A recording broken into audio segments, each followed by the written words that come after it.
What if I told you that everything you think you know about Queen Elizabeth's death is a carefully crafted illusion? For 45 years, she ruled with brilliance, wit, and ruthless control. Yet in March 1603, behind the locked doors of Richmond Palace, the story of her final days twisted into a nightmare her closest courtiers tried to erase. The Virgin Queen, who had faced down the Spanish Armada, did not pass quietly in her sleep. The truth was far darker, riddled with contradictions, whispered rumors, and missing evidence. And what really happened still shocks historians centuries later. Hit that subscribe button now, because this journey into Elizabeth's last days will change everything you thought you knew. Elizabeth's legend was built on illusion, but by the turn of the 17th century, that illusion was cracking.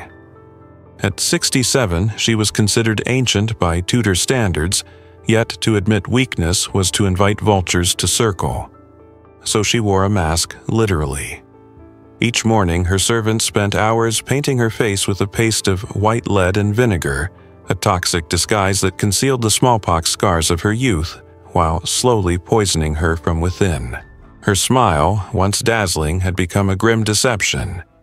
Years of sugar indulgence had rotted her teeth to black stumps, so she learned to speak with her lips tightly closed, to laugh behind a gloved hand, to arrange herself in portraits so the ruin would not show. Even her hair, once a golden halo, had deserted her. Beneath her wigs, more than 80 of them, her scalp was nearly bald, ravaged by years of poison and age. But what unsettled her court most was not her appearance. It was her behavior. Elizabeth began speaking to her own portraits, not figuratively but literally. Servants crept into her chamber at night to find her whispering to the painted likeness of her coronation, as if begging the younger version of herself for guidance. The Queen, who had bent nations to her will, now sought counsel from shadows of her past. Her hands, once graceful in their gestures, trembled so violently that she could scarcely sign a document without help. Yet, in public, she still performed magnificently. Every entrance was rehearsed, every movement deliberate. She wore gloves constantly hiding nails that had turned a frightening black, their sickly hue concealed beneath silks and jewels. To the watching world she remained regal, but her closest attendants saw the decay beneath. By 1602, Elizabeth's life had become a theater of deception. Her courtiers controlled her appearances, choreographed the lighting of her audiences, managed who saw her and when. They were not just serving a queen, they were preserving a myth. England's most powerful woman was by then an illusion, maintained with stagecraft paint and secrecy, while her body and mind faltered in silence. The succession crisis grew more dangerous with every passing day. Elizabeth had always refused to name an heir, a strategy that kept nobles, foreign kings, and even her own ministers in constant uncertainty. It was a weapon, a political game that secured her authority. But as her strength waned, the same ambiguity threatened to tear England apart.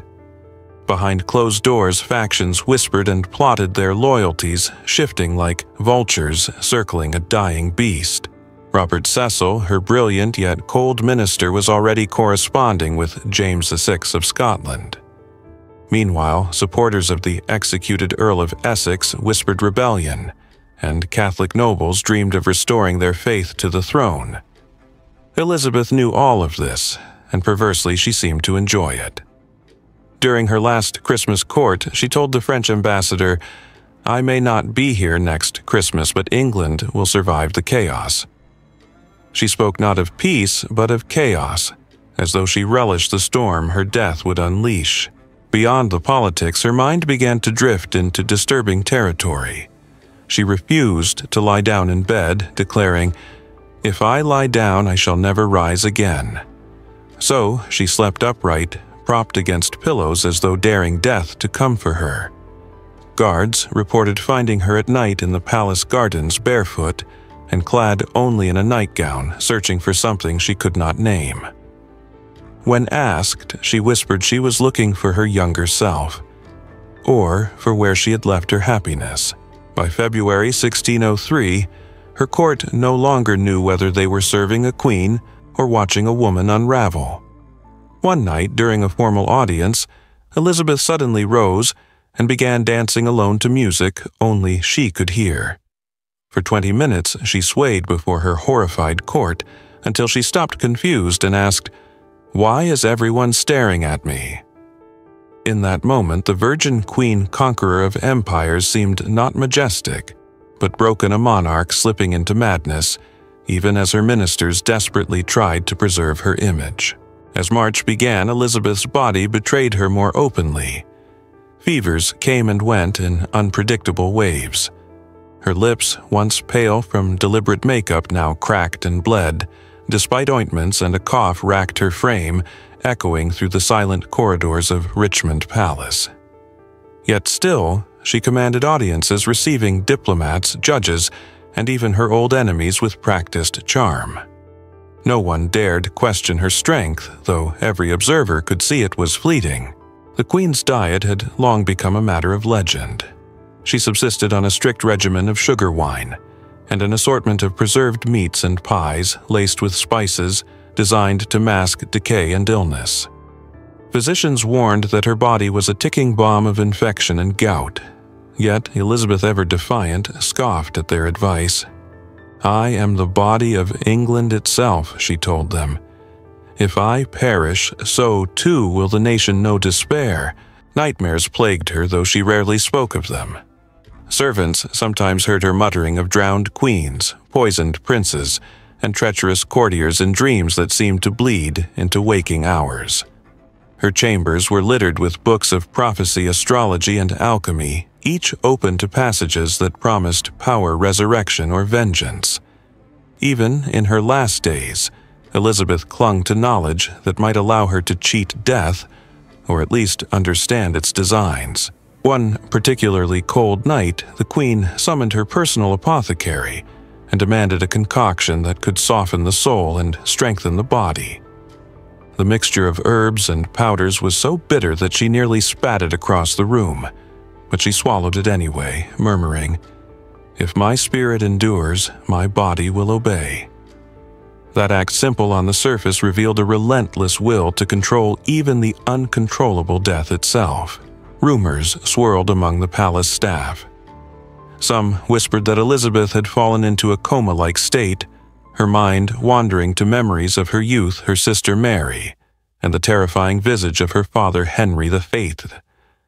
Others claimed they saw shadows of otherworldly beings attending her bedside, mysterious shapes that vanished whenever anyone tried to focus. Whether hallucination or omen, these visions fed the legend that Elizabeth's last nights were haunted not just by men and politics, but by ghosts. Even her advisors could not ignore the deterioration. Cecil and the few remaining ministers realized that time was slipping through their fingers. A secret council meeting decided to discreetly prepare James VI of Scotland for succession without alarming the Queen. Every precaution was taken to ensure that Elizabeth would pass peacefully, or at least appear to do so that the kingdom would transition smoothly and prevent chaos. Yet the Queen herself seemed aware of their maneuvers, and a flicker of suspicion crossed her tired eyes whenever discussions touched the future. The court physician, Dr. William Paddy, recorded that Elizabeth's pulse was weak but irregular, and her skin exhibited the telltale signs of dropsy. He warned that fluid buildup would soon prevent her from breathing comfortably. Yet, Elizabeth remained obstinate, refusing to lie down, insisting on walking the corridors of Richmond as if her presence alone could stave off mortality. Those who followed her noted the eerie mix of vitality and decay, the way she could still command a room while her body betrayed her in subtle tremors. On March the 22nd, she grew increasingly weak, barely able to hold her cup of wine. She called for her ladies-in-waiting and whispered strange confessions, regrets for friendships, betrayed secret indulgences, and fears that her crown had been both a blessing and a curse. The young women who tended her, trained in courtly secrecy, shivered at the intimacy of these revelations.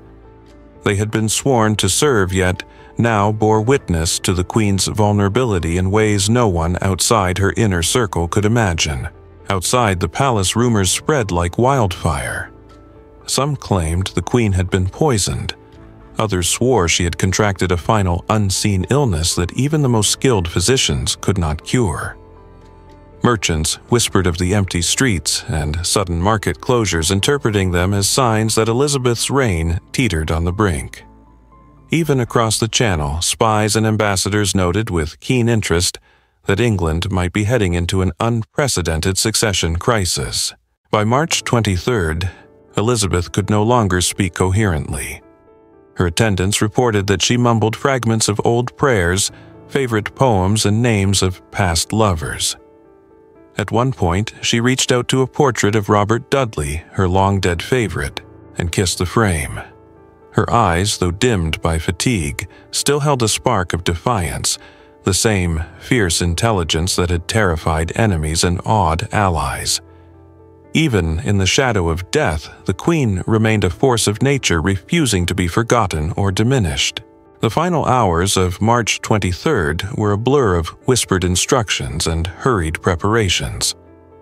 Elizabeth, now barely conscious, insisted on having her windows opened despite the chill, claiming she needed to breathe the air of freedom one last time. Servants obeyed, shivering in the cold night, unsure if they were honoring her wish or hastening her end. Outside, the moon cast pale light over Richmond Palace, as if illuminating the stage for the Queen's last performance. Shortly before midnight, she summoned Robert Cecil. Her hand trembled violently, but her gaze remained unflinching. "Tell me," she whispered, "who will wear my crown?"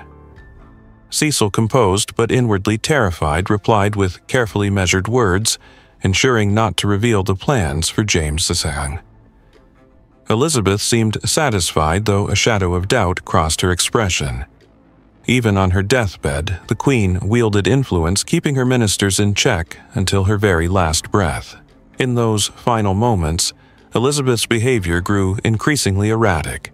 She gestured toward invisible figures, murmuring about betrayals and conspiracies from decades past.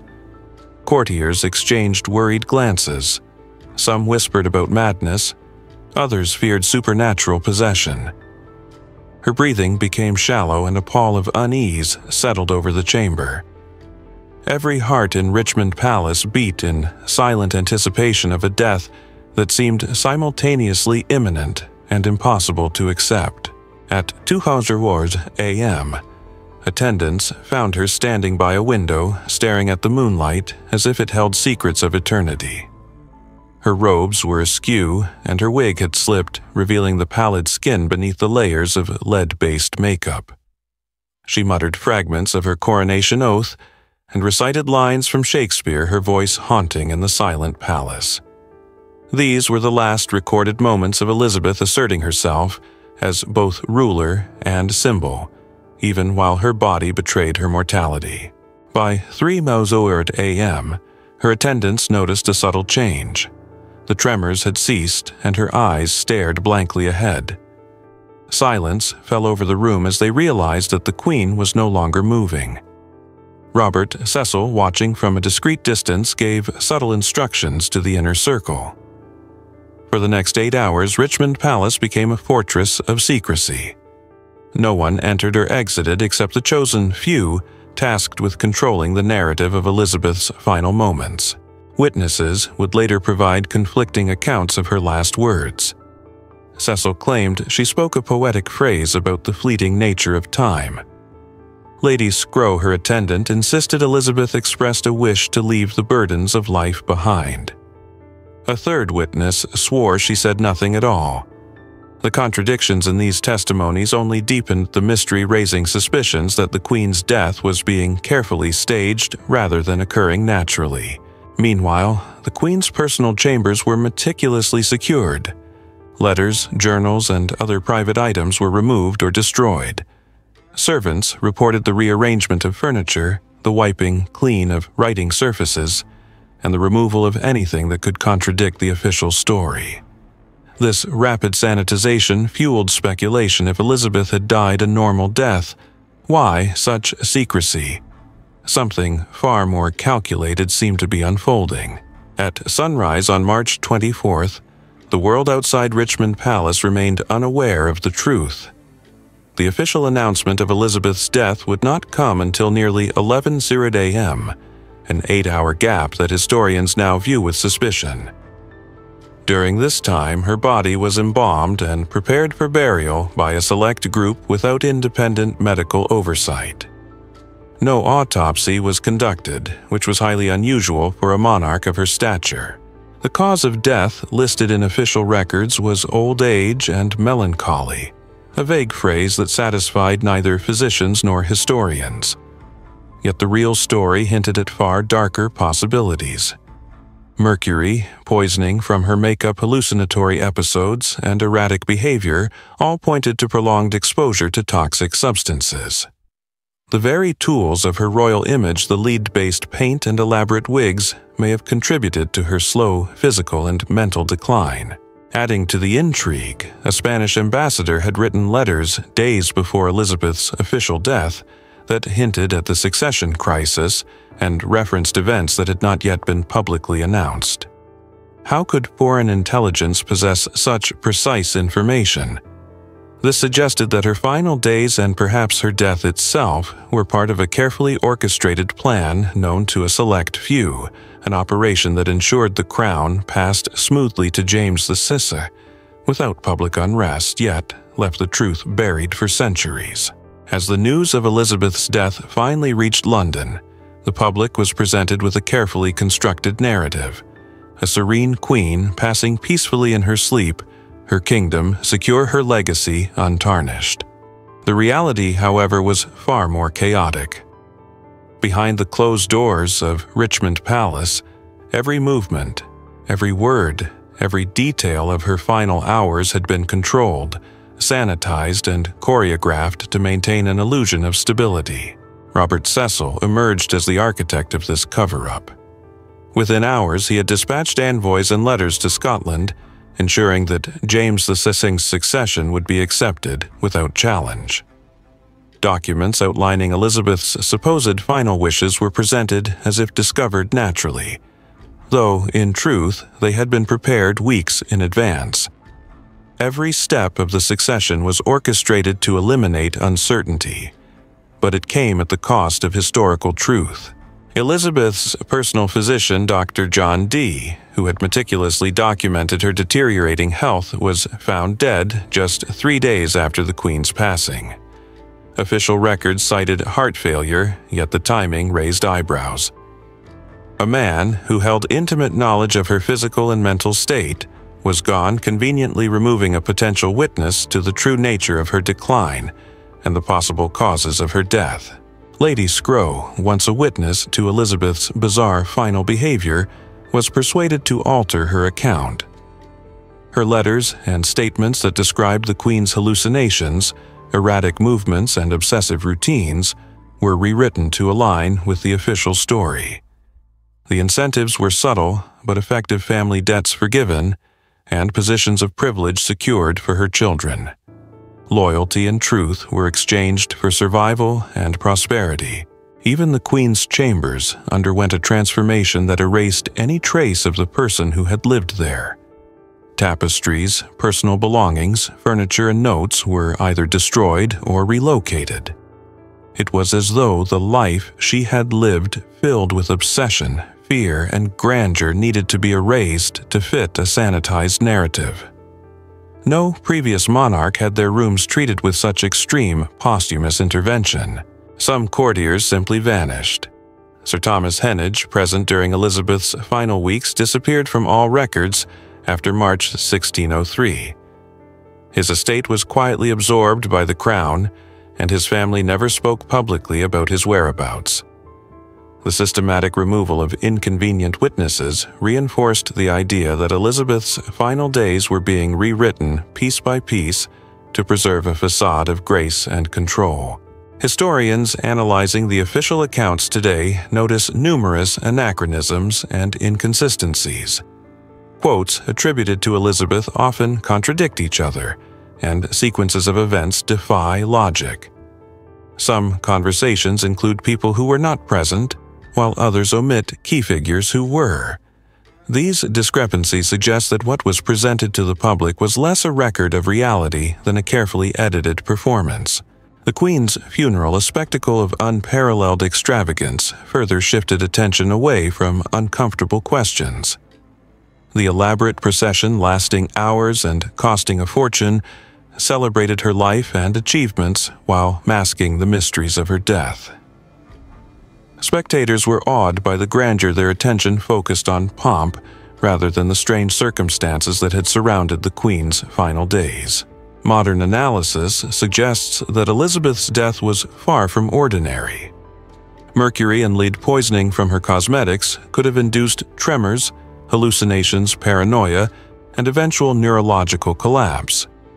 Her blackened fingernails, obsessive conversations with portraits, and nocturnal wanderings all align with symptoms caused by long-term exposure to these toxic substances. The very rituals that maintained her public image may have contributed to her demise. Excavations at Richmond Palace in 1999 uncovered hidden chambers containing bottles with traces of arsenic, antimony, and other poisons. The discovery was swiftly classified and removed from public access, raising questions about what these substances were intended for. Were they intended to protect the Queen, or to hasten her death under the guise of natural decline? The hidden evidence only deepened the mystery of Elizabeth's final days, leaving historians to speculate in shadows. Some historians speculate that Elizabeth, facing mental collapse and aware of the political chaos her death would unleash, may have chosen her own end. Coded letters between Robert Cecil and his associates hint at merciful conclusions and the possibility of an orchestrated assisted suicide. The Queen, once the most formidable ruler in Europe, might have exercised control over her final act in the only way left to her. Others whisper of darker forces at work. Radical Puritans within her court, angered by her Protestant reforms or seeking to install a more pliable monarch, may have played a role in accelerating her death. These factions operated in secrecy, exploiting Elizabeth's declining mental state to advance their own religious and political agendas, leaving no trace but subtle manipulations and hidden correspondences. The 8-hour gap between Elizabeth's actual death and the official announcement remains one of history's most chilling details. During this time, her body was under the exclusive control of 6 trusted individuals. They staged the scene, rearranged the Queen's appearance, and ensured that any evidence contradicting the official narrative was removed. The palace itself became a theater of deception, a place where reality was rewritten hour by hour. Servants reported that Elizabeth's chamber windows, sealed by her own command weeks earlier, were found wide open on the morning of her death. The fact that someone entered and altered her environment after she had passed raises unsettling questions. Who was responsible for this intrusion, and what purpose did it serve? The smallest details of her final surroundings were manipulated with precision. The Spanish ambassador, writing 3 days before Elizabeth's death, referenced succession events that had not yet been publicly acknowledged. How could he have known? Some suggest intelligence networks were involved, and that foreign powers were not only aware of the Queen's imminent demise, but may have been complicit in monitoring or even influencing the unfolding succession. The question of what truly killed Elizabeth has fueled centuries of debate. Mercury and lead from cosmetics, assisted suicide, and poisoning from internal court factions all remain plausible. Each theory is supported by fragments of evidence, yet each is shrouded in uncertainty. The Queen's death, like her life, was a puzzle wrapped in layers of secrecy, intrigue, and deception. Elizabeth's obsession with her portraits, which she spoke to and rearranged obsessively, may have been symptomatic of the neurological damage inflicted by these toxins. Hallucinations, paranoia, and ritualized behaviors are consistent with long-term poisoning, and they paint a haunting picture of a monarch whose public image masked a body and mind in decline. Accounts of her midnight wanderings in the palace gardens, dressed only in her nightgown, reflect the deep psychological turmoil she endured. Servants recorded her searching for her younger self or for lost happiness. These nocturnal episodes, interpreted at the time as eccentricities, are now seen as signs of severe anxiety, delusions, and possibly the early stages of mental collapse. Her food paranoia became legendary. Once a light eater, Elizabeth eventually refused meals unless prepared by a specific cook, and tasted first by a rotating group of courtiers she suspected of disloyalty. Even the act of consuming food became a performance fraught with distrust, reflecting both her awareness of potential threats and the deepening instability of her mind. By early 1603, England was no longer ruled by Elizabeth herself. A shadow government comprised of her closest advisors and ministers controlled the kingdom. Decisions were made behind her back, letters intercepted, and documents forged, all under the guise of serving a queen whose grip on reality was slipping. Her life became a controlled illusion maintained until her final breath, and the true story of her last days was buried with her. In February 1603, a turning point arrived. During a routine court session, Elizabeth suddenly rose and began dancing alone to music that only she could hear. For 20 minutes, the most powerful monarch in Europe spun and swayed, while her courtiers watched in silence, frozen in a mixture of fear and awe.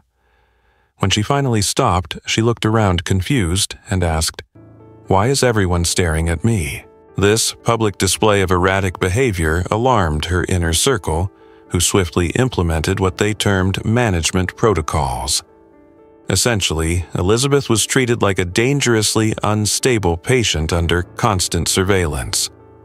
Courtiers documented every action, every conversation, and controlled who could interact with the queen, transforming the royal household into a meticulously orchestrated environment.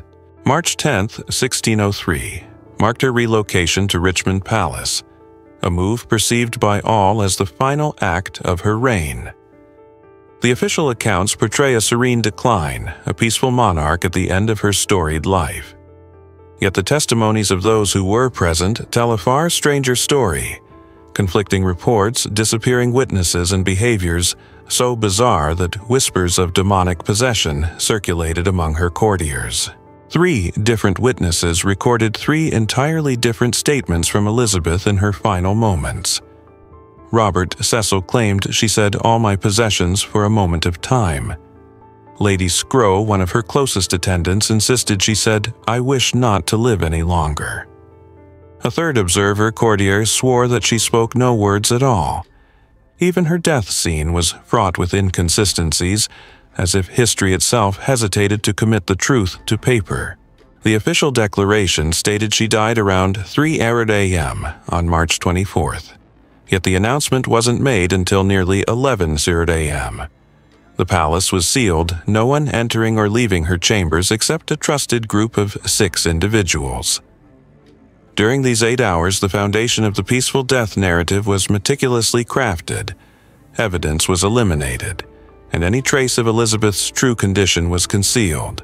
Her body was immediately moved and prepared for burial by the same 6 people without examination, by an independent physician, and no autopsy, a highly unusual procedure for a monarch. The official cause of death was recorded as old age and melancholy, a diagnosis that was neither medical nor precise. The windows of her chamber, previously sealed against night air, had been opened posthumously, hinting at deliberate manipulation of her environment. Within hours, Robert Cecil orchestrated the most efficient historical sanitization campaign in English history. Writers were dispatched to Scotland with pre-prepared documents announcing James VI's succession. These documents, containing details about Elizabeth's final wishes witnessed by no one else, were released to give the illusion of transparency, while simultaneously controlling the narrative and preventing scrutiny. Elizabeth's personal physician, Dr. John Dee, who had documented her mysterious symptoms, died just 3 days after her passing. Officially, it was heart failure, a convenient explanation for a man who had observed the Queen's decline. Lady Scrow, the attendant who wrote damning letters about Elizabeth's behavior, recanted her statements, aligning perfectly with Cecil's carefully controlled version of events. Within a week, Elizabeth's private chambers were gutted and renovated. Tapestries, furniture, and personal items were either destroyed or relocated. No such protocol existed for previous monarchs, indicating that this rapid alteration of her environment was part of a deliberate cover-up. Key witnesses simply vanished from historical records. Sir Thomas Heneage, present during her final weeks, disappeared entirely, his estate absorbed by the crown. Even the official death announcement is riddled with anachronisms and impossible sequences, quoting people who were not present and documenting conversations contradicting other evidence. The funeral itself, the most elaborate in English history, served as a masterstroke of distraction. The public spectacle celebrated Elizabeth's life while obscuring the troubling details of her final days, effectively burying the truth for centuries. So, what truly ended Elizabeth's life? Theories emerge when we peel back the layers of the official story. One theory points to mercury poisoning. Her iconic white face paint contained lethal levels of mercury and lead. Symptoms described in witness accounts, tremors, paranoia, insomnia, hallucinations align chillingly with mercury's effects. Her blackened fingernails, obsessive behavior, and conversations with portraits all fit this toxic pattern. Analysis of cosmetics from the era shows that prolonged use of such makeup could indeed lead to the neurological breakdown Elizabeth exhibited. The Queen's obsession with appearance, the daily application of toxic masks, and her ritualistic wig performances were slowly killing her from the inside while maintaining an outward image of vitality and power. A darker discovery came in 1999 during renovations at Richmond Palace. A hidden chamber beneath her former rooms contained bottles with traces of arsenic, antimony, and other poisons. The find was quickly classified and removed from public knowledge. The secrecy suggests that centuries-old evidence might have revealed a deliberate, lethal intervention, hinting at court conspiracies or political maneuvering. Another theory points to assisted suicide. Coded letters between Cecil and his associates, largely ignored by historians, contain references to a merciful conclusion, hinting that Elizabeth, aware of her deteriorating mental state and the looming succession crisis, may have chosen her own exit. Her inner awareness of chaos may have made her complicit in orchestrating her end. Perhaps most unsettling is the possibility of intervention by religious extremists within her court. Her Protestant reforms had created enemies who saw her death as divine intervention. Radical Puritans could have accelerated her demise using poison or manipulation to ensure a compliant successor, illustrating how faith and politics intertwined dangerously in her final days. The 8-hour gap between her death and the official announcement remains one of the most chilling details. It provided the perfect window to stage the scene, eliminate evidence, and control the narrative before any external observer could question the circumstances. Modern historians still debate what occurred in that window, with some suggesting that it was a meticulously planned execution of a sovereign. Independent witnesses who later viewed Elizabeth's body reported unusually rapid decomposition. Such physical evidence does not align with natural death at age 67, but is consistent with certain Renaissance-era poisons. The precision with which her body and chambers were controlled suggests that her final act was manipulated at every stage to protect political interests. The Spanish ambassador's letter, written 3 days before Elizabeth's death, contained specific details about the succession that could only have been known by insiders. This implies that foreign intelligence may have anticipated or even facilitated her passing. It raises unsettling questions. How could external observers know exactly what was about to happen in a sealed English palace? Elizabeth's death wasn't merely a conclusion. It was a blueprint in statecraft and subterfuge. Her passing demonstrated how a queen, even one as powerful as the Virgin Queen, could be removed quietly, efficiently, and with a public narrative so controlled that centuries would pass before inconsistencies were noticed. The methods employed set a chilling precedent in royal politics. Ultimately, Queen Elizabeth II's final days were a masterclass in manipulation, paranoia, and power. Toxic beauty routines, obsessive rituals, court conspiracies, foreign intelligence, and perhaps even her own choice intertwined to orchestrate her death.